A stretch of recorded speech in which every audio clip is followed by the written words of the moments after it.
গরম ভাতের সাথে এরকম একটা ভর্তা হলে আর কিছুই লাগবে না। ভর্তাটি রেডি করার জন্য এখানে সরিষার তেলে পেঁয়াজ, রসুন, কাঁচামরিচ দিয়ে ভেজে নিয়েছি। সাদা তিল প্যানে দিয়ে হালকা ভেজে নেব। ভাজা শুকনা মরিচ লবণ দিয়ে বেটে নিচ্ছি।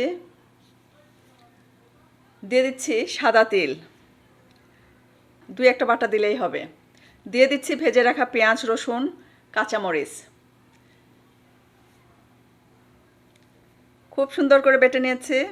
কাঁচা পেঁয়াজ, ধনেপাতা কুচি, লেবুর রস আর সরিষার তেল দিয়ে খুব সুন্দর করে মাখিয়ে নেব।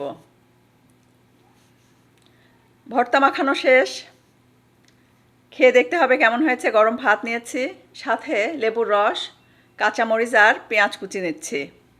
খুব সুন্দর করে মাখিয়ে খাবো। গরম গরম ভাত এরকম একটা লাল লাল ভর্তা হলে আর কিছুই লাগে না। পেট ভরে খাওয়া যাবে। 2 থেকে 3 প্লেট আপনি অনায়াসে খেতে পারবেন।